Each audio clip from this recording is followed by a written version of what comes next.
राज्य सरकार ने वार्षिक योजना के स्थान पर वार्षिक विकास बजट प्रणाली शुरू करने का लिया निर्णय। 10,000 करोड़ रुपए की अन्य परियोजनाएं ग्राउंड ब्रेकिंग सेरेमनी के लिए प्रदेश सरकार तैयार। किसानों के समर्थन में सड़कों पर उतरी कांग्रेस, केंद्र सरकार के खिलाफ लगाए नारे। प्रकाश चौधरी बोले, किसान आंदोलन चाहे 77 दिन चले या 500 दिन, कांग्रेस किसानों का हमेशा करेगी समर्थन।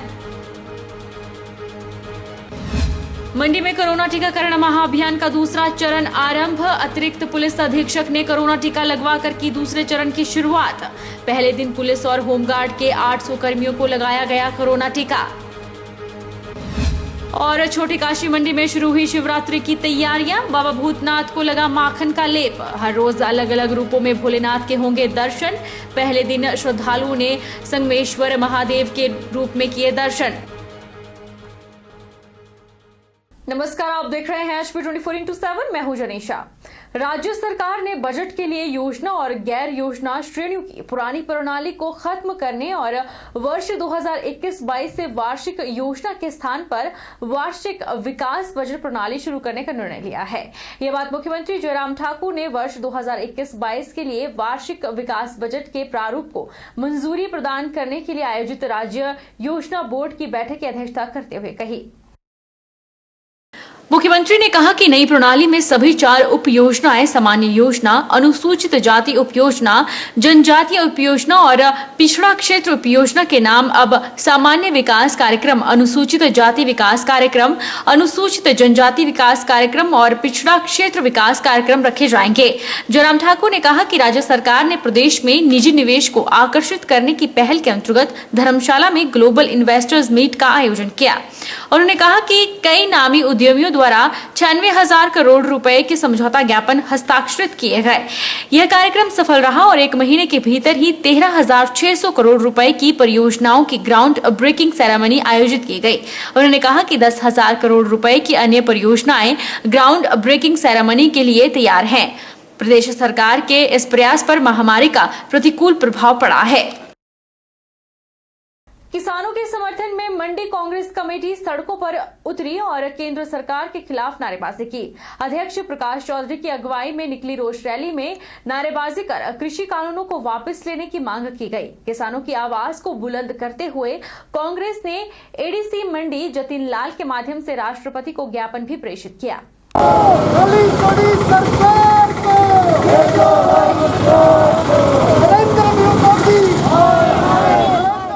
कांग्रेस ने केंद्र सरकार द्वारा किसानों पर थोपे गए कृषि बिल को रद्द करने की मांग की है। कांग्रेस ने साफ कहा है कि जब तक कृषि बिलों को रद्द नहीं किया जाता है, तब तक कांग्रेस किसानों के समर्थन में आवाज बुलंद करती रहेगी। आज किसानों का समर्थन करते हुए जिला कांग्रेस कमेटी ने रैली निकाल केंद्र सरकार के खिलाफ आवाज बुलंद की। मंडी कांग्रेस कमेटी जिला अध्यक्ष प्रकाश चौधरी ने कहा कि केंद्र सरकार किसानों को अनसुना कर रही है, जो न्याय संगत नहीं है। उन्होंने प्रधानमंत्री पर निशाना साधते हुए कहा कि जैसे ही उत्तर प्रदेश और गुजरात का किसान विरोध में शामिल हुआ तो प्रधानमंत्री डर गए। प्रकाश चौधरी ने कहा कि ऐसा कौन सा नंबर है जिस पर प्रधानमंत्री किसानों की बात सुनेंगे। कि पहले प्रधानमंत्री ने देखा कि हरियाणा और पंजाब के ही किसान इस एजिटेशन में, इनसे मैं डरने वाला नहीं हूं, ये तो अपने आप भाग जाएंगे। परंतु उद्धव राकेश टिकैत के आंखों में आंसू देखकर उत्तर प्रदेश का किसान और राजस्थान का किसान जैसे इस एजिटेशन में आया तो मोदी जी घबरा गए। फिर कहने लगे कि हम किसानों से एक फोन दूर हैं। ऐसा कौन सा फोन नंबर है? हमें तो मालूम नहीं है कि नरेंद्र मोदी जी प्रधानमंत्री किस फोन पर मिलेंगे और किसानों की बात सुनेंगे। प्रकाश चौधरी ने तिरंगे के अपमान पर भी केंद्र सरकार पर जुबानी प्रहार किए। उन्होंने कहा कि तिरंगे का जो अपमान हुआ है उसका जिम्मेदार कौन है।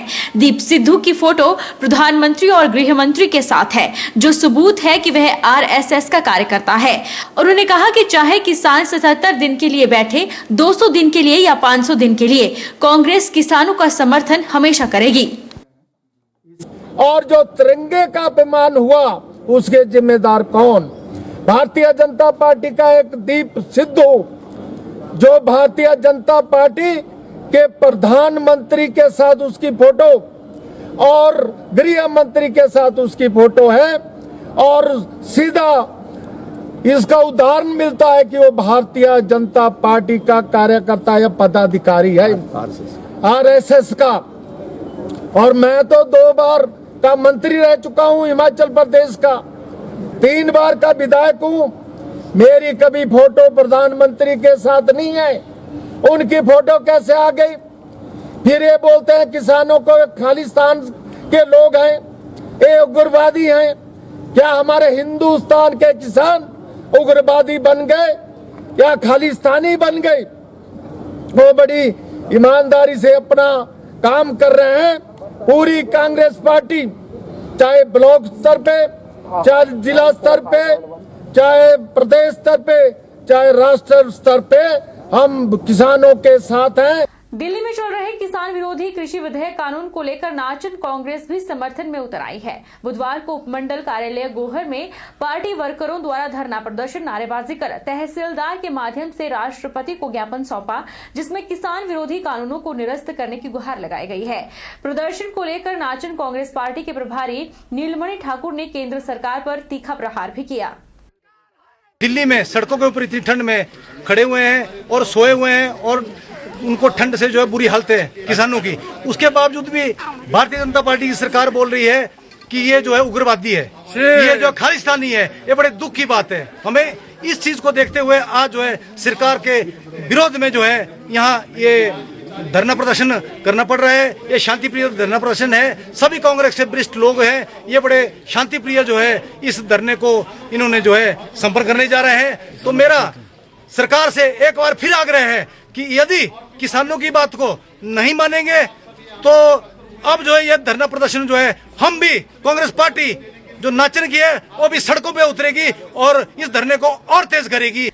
जहां पर जिला परिषद के चुनावों में हिमाचल प्रदेश की ज्यादातर सीटों पर अब भाजपा ने परचम लहराया, वहीं भाजपा के राष्ट्रीय अध्यक्ष जेपी नड्डा के गृह जिला बिलासपुर में भी भगवा लहराया है। जिला परिषद के चुनावी इतिहास में पहली बार सबसे कम उम्र की पार्षद अध्यक्ष बनी है।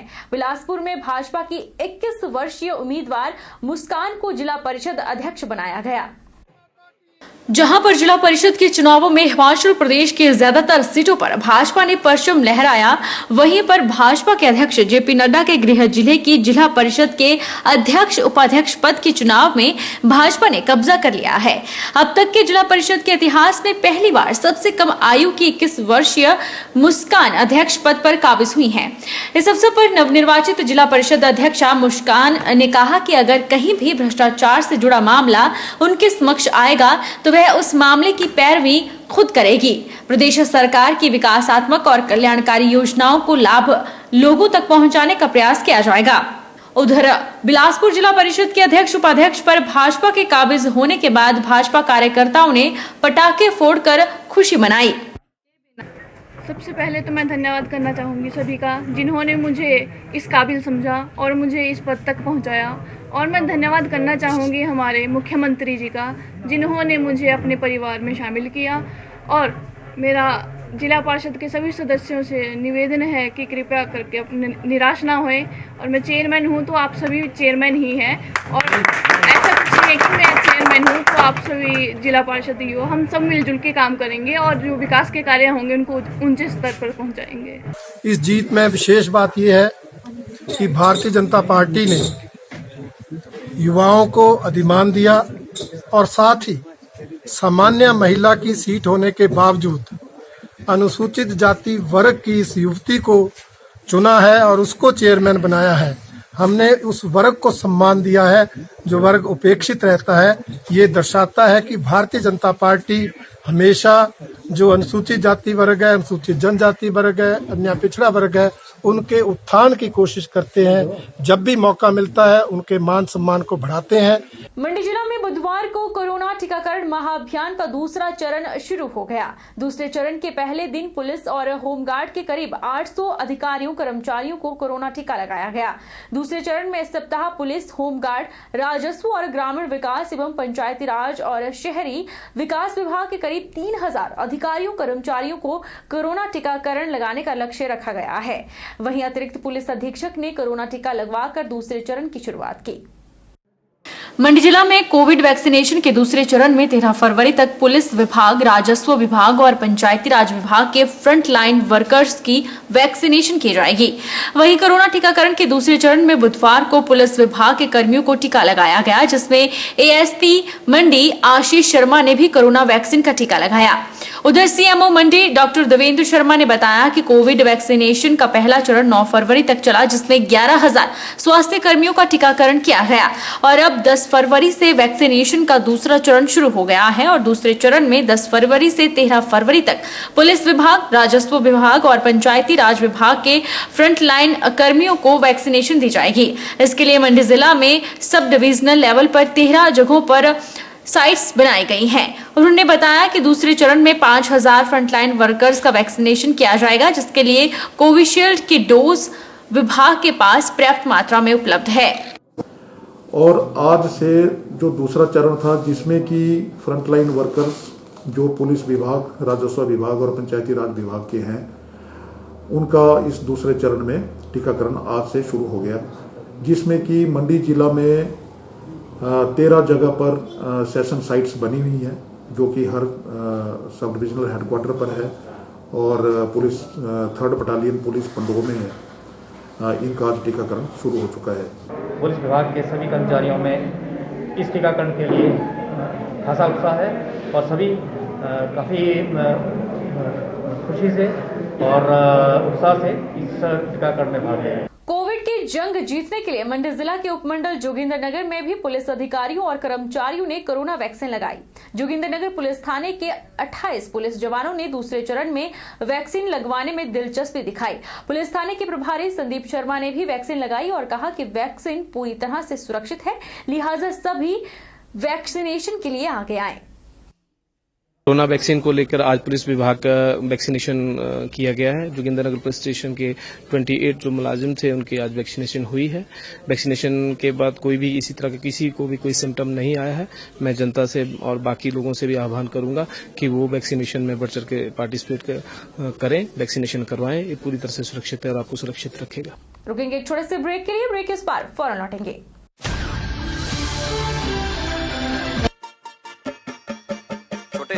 आज का मैच तेरी बैटिंग का असली टेस्ट है। Test sir, test drive. Test बहन जी, बल्ब टेस्ट तो कर लो।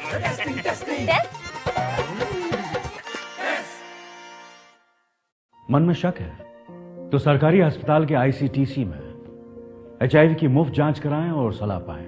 यह सब कॉन्फिडेंशियल है और किसी को पता भी नहीं चलेगा। अगर टेस्ट पॉजिटिव निकले तो मुफ्त चिकित्सा के लिए ART सेंटर में जरूर रजिस्टर करवाएं। HIV के साथ भी आप सामान्य जीवन जी सकते हैं। तो लीजिए एक कदम जिंदगी की ओर।